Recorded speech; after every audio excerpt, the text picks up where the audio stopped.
नमस्कार बच्चों. Let's continue with this topic, how the France becomes a constitutional monarchy. In previous class we learned about that in 1791 the National Assembly completed their constitution. ठीक है, हमने ये पढ़ा था कि 1791 में after the French revolution, when it took place the French Revolution in 1789. So in France, after the 1789 revolution, the French people turned their state from an absolute monarchy into a constitutional monarchy. As I told you in previous class also, what does it mean, the absolute monarchy? Absolute means where all the powers were there in the hands of monarch only. यानी तब पूरी की पूरी overall power monarch के पास थी. But what happened after this revolution in 1791? Now the France become the constitutional monarchy. अब France जो है वो कॉन्स्टिट्यूशनल मोनार्की बन गया था, यानी अब मोनार्क अपनी मनमर्जी नहीं चला सकता था, यानी कि मोनार्क जो है उसको लिमिटेड कर दिया गया, उसके पावर्स को कंट्रोल कर दिया गया with the help of this constitution. Okay, now in the French first constitution enacted by the National Assembly in September of 1791 and established a constitutional monarchy. See, in this way they completed their constitution in 1791 and they declared the by this National Assembly only in September 1791, and they declared their country as constitutional monarchy. Now what was their main motto or main objectives? To limit the powers of the monarch. किसकी ताकतों को सीमित करना चाहते थे वो? राजा की ताकतों को. Now what happened over there? Now these powers, instead of being concentrated in the hands of one person, earlier the powers being concentrated there in the hands of Louis XVI. वो डिसाइड करता था क्या करना है क्या नहीं करना है. Now what happened after this constitution?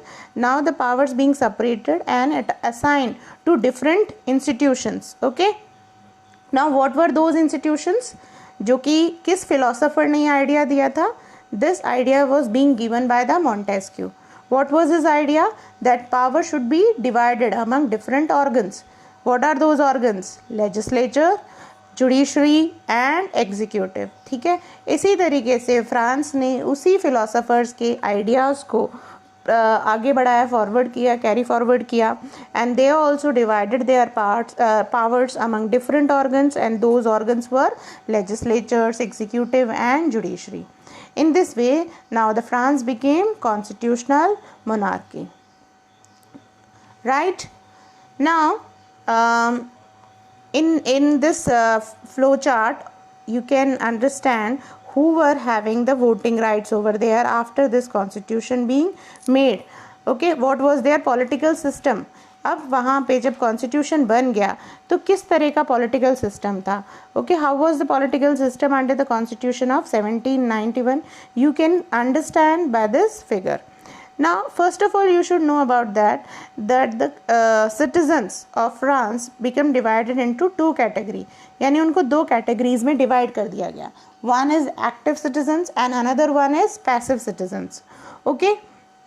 यानी कि जो citizens जो थे उसको दो category में डाला गया, दो categories में divide किया गया. एक है active citizens और दूसरे थे passive citizens. Got it?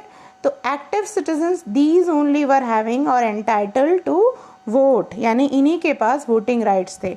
बाकी जो थे they were not having the remaining like men remaining those who were called as passive citizens. Okay, now who were called as active citizens? Active citizens only were men, सिर्फ आदमी ही थे जिनको कि active citizens कहा जाता था. And they were about 25 years of age and they had to pay taxes equal to at least 3 days of laborers wage. यानी उन जो भी जिनको भी इनके लिए एलिजिबल माना जाता था वो 25 years अबाउट 25 years ओल्ड होने चाहिए और मैन होने चाहिए. And they had to pay the taxes equivalent to the 3 days wages of labourers. यानी एक मजदूर को जो 3 दिन की जो उसकी सैलरी मिलती है, वेजेस मिलते हैं, उसके बराबर उनको टैक्स पे करते होंगे तो ही उन्हें ये वोटिंग राइट्स दिए जाएंगे, यानी तभी वो वोट डाल पाएंगे. ठीक है, तो यानी कि वोटिंग राइट्स किसके पास थे? Those who were able to pay the taxes. और कितने टैक्स पे कर मिनिमम कितना टैक्स पे करने वाले होने चाहिए, जो कम से कम 3 days लेबरर्स के वेज के बराबर टैक्स पे करते हो, ठीक है. So they were considered as the active citizens and the remaining men and all women or those who were below the 25 years old, they were called as passive citizens. तो बाकी जो बचे थे, जो औरतें थी, जो आदमी थे जो टैक्स पे नहीं कर पाते थे, या जो 25 साल से कम उम्र के थे, उन्हें पैसिव कैटेगरी में डाला गया. इस तरह से सिटीजन्स को 2 कैटेगरीज में डिवाइड किया गया. One is active and another one is passive. Now passive तो मैंने बता ही दिया आपको, they were not entitled to vote, it means they were not having voting rights. So who were entitled to vote, those were active citizens. Now these active citizens they can vote the जज. Okay, यानी कि ये जो active citizens हैं वो किसको vote डालेंगे, जज को इलेक्ट करेंगे. And they were the people those who will elect these electors. अब ये जो एक्टिव सिटीजन्स हैं ये कितने लोग थे, 4 million. ये जो 4 million जो लोग हैं ये 50,000 मैन जो इलेक्टर्स थे उनको इलेक्ट करेंगे, ठीक है. अब यानी कि इनडायरेक्टली अब ये देखिए, ये किसको वोट करेंगे, ये इलेक्टर्स को वोट करेंगे जो कि कितने थे, 50,000. ओके, अब ये जो 50,000 मैन हैं ये इलेक्शन में कंटेस्ट कर पाएंगे तभी जब जो हाईएस्ट ब्रैकेट में आते होंगे टैक्स पेयर्स के, यानी हाईएस्ट पेयर होंगे, हाईएस्ट टैक्स पेयर्स होंगे, ठीक है. जो सबसे ज़्यादा टैक्स पे करने वाले होंगे वो इस इलेक्शंस में खड़े हो पाएंगे. तो ये जो 50,000 मैन हैं ये हाईएस्ट टैक्स पेयर्स हैं, ठीक है. इनको वोट कौन देगा, जो कि इनसे कम जो टैक्स पे करते थे वो लोग इनको वोट करेंगे. अब इनमें से जो चुनकर आएंगे, जो 50,000 मैन इलेक्ट होकर आएंगे, they will elect the members of national assembly. ये इन नेशनल असेंबली के जो 745 मेंबर्स लिखा हुआ है यहाँ पे, ये इन मेंबर्स को इलेक्ट करेंगे. तो यानी कि ये जो लेजिस्लेचर जो है, इसमें लेजिस्लेचर के अंदर ये जो मेंबर्स है 745, they are indirectly elected by these active citizens. यानी ये डायरेक्टली चुनकर नहीं आए हैं, इनको पहले एक्टिव सिटीजन्स ने पहले इलेक्टर्स को चूज़ किया, फिर इलेक्टर्स के बाद इस नेशनल असेंबली में ये मेंबर्स इलेक्ट होकर आए हैं. So this shows that these members of national assembly they are not directly elected. So इस तरीके से इनका इलेक्शंस होता था. तो here you can see 3 organs, one is judiciary, another one is executive, and the third one is legislature. So what you can understand over here, this judiciary के अंदर जो जज है, it is being elected by these active citizens, जो कि जज का या जो जजमेंट देंगे, ठीक है, किसी भी चीज़ पे फैसला लेंगे. अब नाउ सेकंड जो है organs, that is about executive. Now who were there in the executives? King and their ministers. अब राजा जो है वो इन लॉ जो है एग्जीक्यूट करेगा, जो भी चीज़ें बनेंगी, जो भी लॉ बनेंगे उसको इम्प्लीमेंट करने का जो काम है वो सिर्फ राजा का होगा, बाकी सारे पावर्स उससे छीन लिए गए. Now who were there for making laws for their country. अब उनके लिए कानून कौन बनाएगा, ये बनाएंगे लेजिस्लेचर्स. ओके, अब ये लेजिस्लेचर्स को कौन कंट्रोल करता था, it was controlled by members of national assembly. Okay, those were indirectly elected by this active citizens. इस तरह से आपको ये समझ में आ गया होगा कि पहले जुडिशरी, एग्जीक्यूटिव और जो है लेजिस्लेचर में इनको डिवाइड किया गया. जुडिशरी और लेजिस्लेचर्स के जो मेंबर्स हैं, these are elected by active citizens. Okay, legislatures जो लॉ बनाता है, जुडिशरी जो जजमेंट देता है, और executives those who are implementing the laws. Now, the Constitution of 1791 vested the powers to make laws in the National Assembly, which was indirectly elected, whereas the citizens voted for a group of electors who in turn chose the assembly. And not all the citizens had the voting rights. As I told you, all the citizens of the France, they were not having the voting rights. Only who was having the voting rights, those who comes under the category of active citizens. Now, only men above 25 years of age who paid taxes equal at least 3 days of laborer's wage were given the status of active citizens. Okay, and they were entitled to vote. Now, remaining people, those who were like men, women, they were called as passive citizens. And to qualify as an elector, then as a member of the assembly, a man had to belong to the highest bracket of taxpayers. अब जो मैंने आपको 50,000 men के बारे में बताया था, those who are electing the members of national assembly, वो ही elector हो सकते हैं, those who are coming in the category of highest taxpayers. Okay, जो सबसे ज़्यादा टैक्स पे करते हैं वो ही उस इलेक्टर्स की कैटेगरी में आ सकते हैं. ना the constitution began with the declaration of rights of man and citizen. इस तरह से कॉन्स्टिट्यूशन की शुरुआत होती है. How it is being started by the declaration of the rights of man and citizens. Okay, now here you can see this figure where you can see the declaration of the rights of man and citizens. यहाँ पे जो rights की जो declaration की गई है, it is only for men. ठीक है. now painted by who have painted this, this is being painted by La Barberie in 1790, and the figure on the right represents the France. जो right hand side का जो figure है, it is showing about the France, it is representing the France, whereas the left hand side it is symbolising the law. किसका प्रतीक है ये? Law का प्रतीक है, कानून का प्रतीक है. Now what is there in the declaration of the rights of man and citizens? Here all the rights being given to the people or to the citizens of the France by their birth only, and it could not be taken away by anyone. यानी ये जितने भी rights हैं, जैसे those rights are right to life, freedom of speech, freedom of opinion, equality before law, ये सारे rights हमारे fundamental rights में भी हैं, हमारे कॉन्स्टिट्यूशंस में भी हैं. तो इसकी शुरुआत ये फ्रांस से ही हुई है. तो फ्रांस में ये जितने भी राइट्स हैं, this is being called as natural और इनएलिएनेबल राइट्स. ठीक है, ये प्राकृतिक है और इसको कोई भी इनसे छीन नहीं सकता. No one could take away all the any rights from them, and it is being given to them by their birth only. यानी जन्म से ही उनको ये अधिकार दिए गए हैं. Now who will protect these rights of each individual or each citizens? It is being protected by the state or by the government. Okay, here you can see the figure of the declaration of the rights. Now so many symbols being used over here. बहुत सारे symbols का use किया गया है declaration of rights में. अब आप सोचते होंगे कि आपको लग रहा होगा कि ये सिम्बल्स का यूज़ क्यों किया है. ठीक है, ये जो है सिम्बल्स जो हैं ये आपकी बुक में गिवन है. It is given there in the page number 12 and 13 in book. अब ये कौन कौन से ऐसे सिम्बल्स हैं which is called as the political symbols, and why it is being used over there in the declaration of rights और in the constitution. ये symbols इसीलिए यूज़ किए गए हैं because so many peoples that time they were illiterate, जो कि पढ़ना लिखना नहीं जानते थे या पढ़े लिखे नहीं थे, तो वो पढ़ नहीं सकते. इसीलिए ऐसे सिंबल्स का यूज़ किया गया है जिससे कि वो उन सिंबल से भी उनको उन चीज़ों को समझ सकें. लाइक द ब्रोकन चेन दिखाया गया है.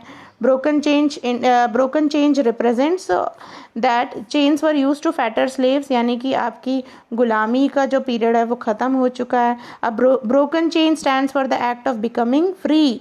इट मीन्स ये एक फ्रीडम और लिबर्टी को शो कर रहा है. Where is the bundle of rods और fasces, one rod can easily broken. आपने एक स्टोरी पढ़ा होगा, यूनिटी में सबसे ज़्यादा ताकत होती है. तो बंडल ऑफ ये जो दिखाया गया है bundle of rods, what it is showing about that, it is symbolising that कि सबसे ज़्यादा एक लकड़ी को तो कोई भी तोड़ सकता है लेकिन बंडल ऑफ रॉड्स को तोड़ना मुश्किल है. So it means it shows that the unity strength lies in unity. ठीक है, ताकत किस में है? यूनिटी में है. अब जो दूसरा जो आप जो थर्ड जो आपको इसके अंदर एक पिक्चर दिख रहा होगा, आपकी बुक में देखिएगा आप पेज नंबर 12 में 13 में सिम्बल्स दिखा रखे हैं. तो उसमें जो थर्ड सिंबल है that is about the I with in a triangle radiating light. Okay, इसमें एक आंख दिखा रखी है जो ट्राइंगल में है. ट्राइंगल उसके अंदर जो यूज़ किया गया है, इसके अंदर है एक जो कि क्या बता रहा है, the all seeing eye stand for knowledge, यानी कि ये ज्ञान की आँख है. The rays of the sun will drive away the clouds of ignorance, यानी लोगों जो सूरज की रोशनी जो है जब वो पड़ेगी, यानी कि जब ज्ञान का प्रकाश पड़ेगा तो ये जितना भी इग्नोरेंस का जो अंधकार है, यानी जो लोगों में जो इग्नोरेंस है वो उसको हटा देगा. ठीक है. नाउ स्केप्टर क्या होता है? Which it is the symbol of power, okay, ये सिंबल ऑफ पावर को रिप्रेजेंट कर रहा है. नाउ सेकेंड वन है, another one is snake biting its tail to form a ring. यहाँ पे जो स्नेक है वो अपने ही पूंछ को बाइट कर रही है, अपने ही टेल को बाइट कर रही है और एक रिंग फॉर्म कर रही है. So what it is representing, ये क्या रिप्रेजेंट कर रहा है? It is representing that it is representing that the symbol of eternity. A ring has neither beginning or end, यानी ना ही इसका कोई अंत है और ना ही इसकी कोई शुरुआत है. यानी ये ऐसे ही मतलब eternity, it is showing it is the symbol of eternity which does not have a beginning or end. Okay, now next symbol, which is the red Parisian cap which is worn by the slave. ये जो है प्राइजियन cap जो है ये वहाँ के गुलाम पहनते थे.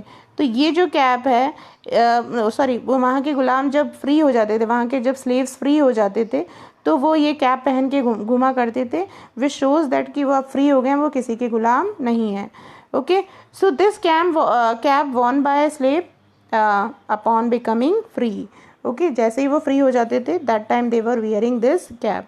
Now blue white red, what it is indicating? It is indicating the national colors of France. Now ये जो लेडी है वो आपने जिसमें इसमें देखा होगा कि यहाँ पे ये जो लेडी बैठी है, ये तो ब्लैक एंड वाइट फोटो आपको फिगर दिख रहा है, लेकिन कलर्ड पे फोटोग्राफ में आप देख सकते हैं. There you can see the blue, white and red color, which is symbolizing the colors of France. France के फ्लैग का कलर भी है. Now another one is the winged woman. It is personifying the law. ये किसको personify कर रहा है? Law को, कानून को एक एज ए पर्सनालिटी के रूप में सिम्बलाइज कर रहा है. ओके, अब ये जो टैबलेट आप देख रहे हैं जिसपे कि कॉन्स्टिट्यूशंस लिखा हुआ है, ये tablet what it is indicating, the law is the same for all, यानी सभी के लिए कानून बराबर है, and all are equal before the law. अब देखिए बीच में आपको एक रॉड दिख रहा है, ये जो रॉड है it is called as sceptre. Okay, इसी को ही कहते हैं sceptre, which is indicating the royal power, क्योंकि मोनार्की सिस्टम अभी भी था तो उसके पावर को ये इंडिकेट कर रहा है. अब यहाँ पे देखिए ब्रोकन चेन पकड़ रखा है, this broken chain indicating that now the broken chain stands for the act of becoming free, कि अभी आज़ाद हो गए हैं. नाउ बंडल ऑफ रॉड्स दिखेगा, बंडल ऑफ रॉड्स जो है यहाँ पे bundle of rods, it is indicating that the strength lies in unity. अब यहाँ पे आपको एक रिंग दिख रही है जो कि एक स्नेक है, स्नेक ने अपने टेल को अपने मुंह में डाल रखा है. What it is symbolising the eternity. Okay, ये सारी चीज़ें मैंने आपको एक्सप्लेन कर दी हैं पहले ही. मैं आपको इसके ज़रिए दिखाना चाहती हूँ फिगर के ज़रिए. Here you can see this blue eye, एक ट्राइंगल शेप है जो कि थोड़ा सा विजिबल नहीं है एक्चुअली. ये जो है ये एक ट्राइंगल है और इसके अंदर एक आँख है. What it is indicating, it is indicating the knowledge of the I of knowledge. This I stands for knowledge, ज्ञान की आँख है, जो कि जो सिटीजन्स के अंदर जो भी लोगों के अंदर जो इग्नोरेंस है उस क्लाउड्स को हटा देगी करके, इस तरह से ये सिम्बलाइज कर रहा है. In next class, we will learn about that how this Declaration of Rights तो हमने पढ़ लिया. In next class, we will learn that how the France abolishes the monarchy system and how it becomes a republic. Okay, take care and bye.